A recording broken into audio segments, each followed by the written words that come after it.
Jeśli kiedykolwiek zastanawialiście się, czy kupić rower stacjonarnie, czy przez internet i mieliście wątpliwości, to dzisiaj rozwiejemy je, zaczynając od sklepu internetowego.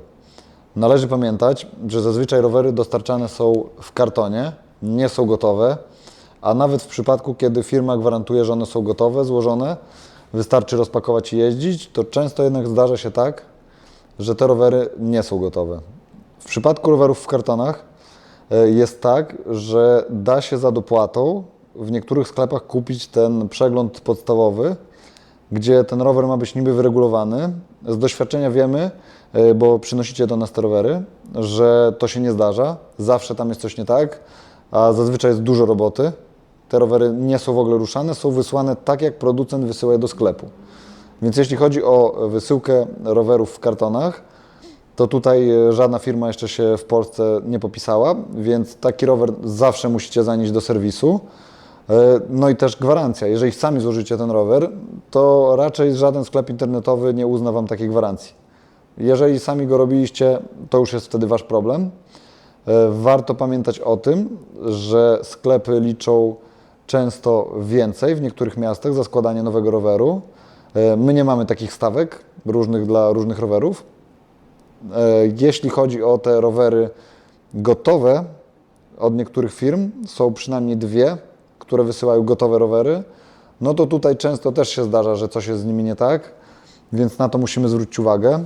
Kolejny aspekt jest taki, że finalnie i tak musicie zrobić przegląd gwarancyjny takiego roweru, więc i tak w końcu traficie do jakiegoś sklepu i serwisu. I tutaj tak samo, niektóre sklepy mają też wyższe stawki dla rowerów gwarancyjnych z innych sklepów internetowych. Liczą razy 2. U nas stawka jest standardowa dla każdego roweru. Wracając jeszcze do gwarancji, to tutaj, jeżeli cokolwiek Wam się będzie działo z tym rowerem, to albo sklep zaproponuje Wam naprawę w jakimś serwisie, może autoryzowanym, jeśli mają, może nie, ale rzadko kiedy tak bywa.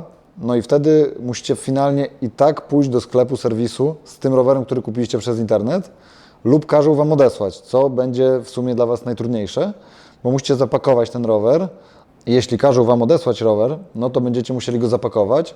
W przypadku zwykłych rowerów, no to nie będzie duży problem, bo wystarczy Wam karton, w którym dostaliście ten rower i odsyłka, ale jeżeli będzie to rower elektryczny, no to kurier bez umowy, mało który w ogóle chce taką przyjąć paczkę, więc jeżeli sklep nie będzie Wam robił schodów i sam jakoś zamówi do Was kuriera po ten rower, no to tutaj problemy znikają. Chociaż reklamacje z rowerów wysyłkowych są zawsze ogromnym problemem. Jak i dla Was, jak i dla sklepu. Więc tutaj jest pytanie, czy lepiej kupić w sklepie internetowym, czy stacjonarnym. W sklepie internetowym oczywiście ta cena będzie pewnie niższa, jakieś 100, 200, 300 zł, no ale pamiętajmy o tym, że w sklepie stacjonarnym mamy obsługę, nie dość, że gwarancyjną, to jeszcze jeżeli to jest normalny sklep, to zawsze Wam pomoże. Po drugie, pomoże Wam dobrać rozmiar. No, na infolinii sprzedawca chce Wam sprzedać ten rower za wszelką cenę, więc to, co będziecie chcieli kupić, tak naprawdę Wam sprzeda. A stacjonarnie, jeżeli wsiądziecie na rower, który Wam nie pasuje, ktoś będzie chciał go Wam ścisnąć, to nie ma szans, że go weźmiecie. Tutaj przewaga jest sklepu stacjonarnego nad internetowym. Sami sprzedajemy rowery przez internet, chociaż wolimy robić to stacjonarnie, dlatego że możemy doradzić klientowi, pokazać mu możliwe opcje, no i dać się przejechać. To jest najważniejsze przy zakupie roweru, żeby się tym rowerem przejechać, a nie kupować go w ciemno.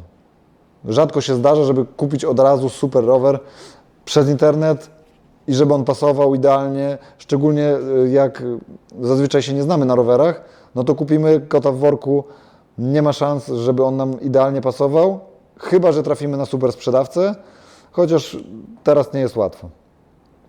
Moim zdaniem lepiej kupić rower stacjonarnie, poprzymierzać go przede wszystkim dla gwarancji, dla obsługi, no i bez problemowości. Zawsze możecie przyjść do tego miejsca i tu zawsze ktoś Wam pomoże, chyba że traficie naprawdę na jakiś zły sklep, który po zakupie po prostu się od Was odetnie, bo niestety są takie sklepy, nawet myślę, że ponad połowa taka jest, sprzedać i zapomnieć o kliencie, więc polecamy tak naprawdę wpaść do nas, przymierzyć, sprawdzić i nie martwić się o nic, tylko jeździć. Dzięki wielkie za oglądanie. Dajcie znać, co o tym myślicie w komentarzu. No i widzimy się w następnym odcinku.